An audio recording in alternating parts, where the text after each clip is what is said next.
We begin on October 13th, 1989 in Hot Springs, Arkansas, as a pleasant vacation was coming to an end for Christine and Terry Copestick and their 2 children. It was Friday the 13th, and we were on the last day of our vacation, and I was washing up the breakfast dishes, and the children, Kimberly and Ross, were sitting in on the couch watching cartoons. He's not afraid of water. He's not afraid of heights. The child has no fear.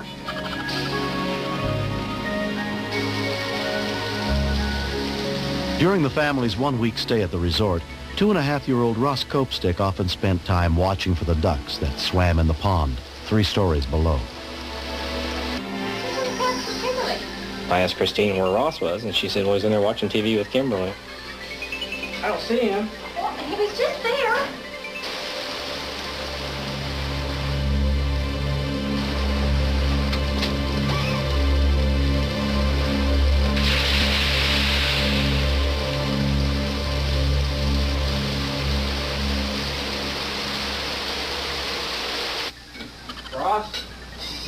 Ross?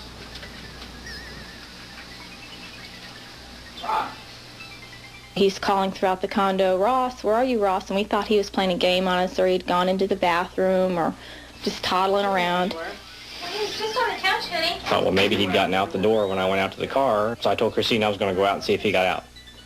Ross? Lyndall and Connie Smith and their son Kendall were enjoying a morning walk around the pond when something caught Lyndall's eye. What is that out there? I spotted something floating out in the water. It looked like maybe a towel or someone's piece of garment or clothes. And I asked my wife, what is that? No luck at all, huh? Lyndall, that's the baby. What? That's the baby. Couldn't really believe that it was, but it looked like a baby. I thought maybe it's a doll, a stuffed doll that's fell in the water. Here. There was just a chance that it was a human being. Anything was going to be done, any chance of life, there wasn't any time to waste. All the time I thought, well, it's surely not a baby. I think it's a doll. I hope it's a doll. When I lifted it up out of the water, the face was white and puffy. I just had no life whatsoever. In my mind, a baby is obviously dead. I just ran into the building. I said, just call an ambulance, Baby's drowned out here. When we continue, paramedic Frank Scott and his partner responded to the call. We always make mental pictures of what possibly happened and what to expect when you get there. On the way, you might think of your own kids, and it kind of sends shivers through you. I continued looking through the condo for him, calling for him.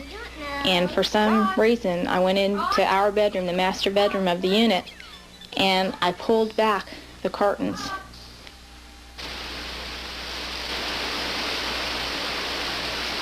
I looked down, and they were lifting Ross's body out of the water.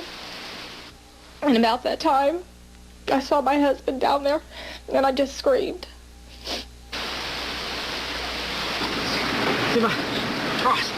He was pale, and my breathing, his lips were blue. He was very limp. It was like he was dead. Terry asked if anyone there could do CPR, but no one in the crowd had any training. Even though I knew how to do CPR because we'd taken a class, I didn't want to be the one to have to do it on my own son. I didn't want to have to be depended on to be the one to bring him back. I know I didn't do CPR right. You're supposed to check for a heartbeat first. I didn't do that, but I did what I had to do, or did what I could do. I continued to breathe, and I could hear Christine screaming. You gotta work his heart. I can't. You gotta work his heart. I grabbed a hold of her by the shoulders and shook her for a second and said, you gotta do it. I was giving him air. To me, that was more than I thought I could do, even at that point. I couldn't do both.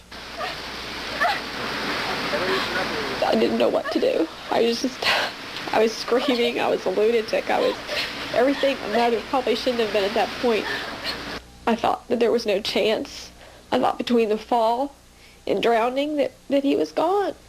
That we wouldn't be able to bring him back. And I just couldn't bear that thought. Two resort employees who were working nearby came to help. Landscaper Jim Birch had taken CPR training.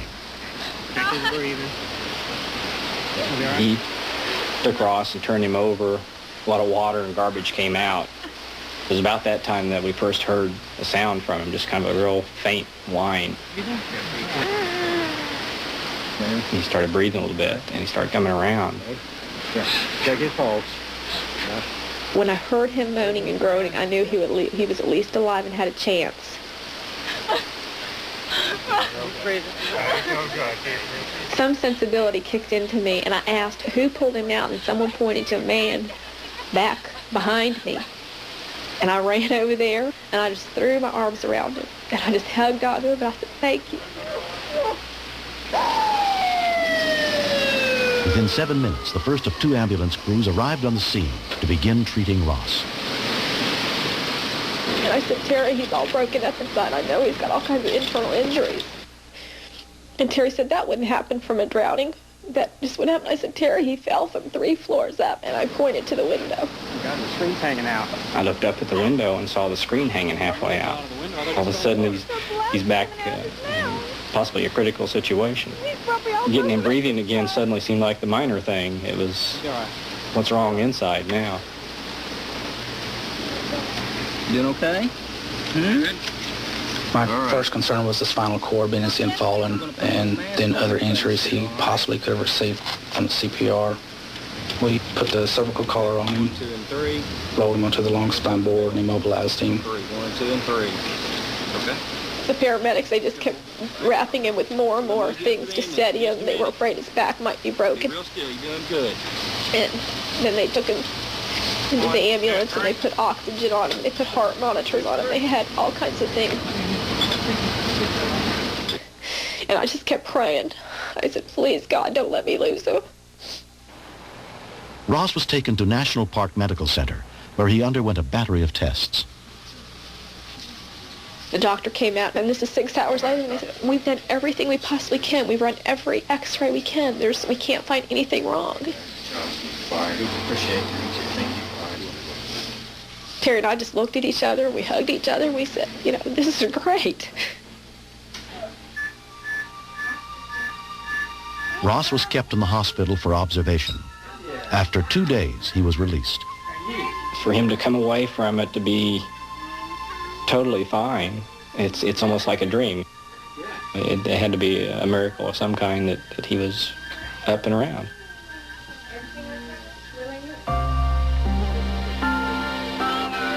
In the years since the accident, Ross Copestick and his family have grown close to Lyndall and Connie and Kendall Smith.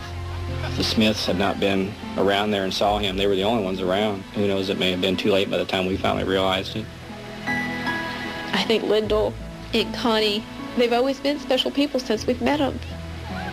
They think they were meant to find Ross so that we could create a special relationship. And I hope we always keep this going. It's amazing that he's alive. It's hard to describe how you feel about a child like that really might not have been here had all of the events not happened like they did. He had his whole life ahead of him. He's this little kid. He might be the president of the United States someday. And I'm just glad he's still alive.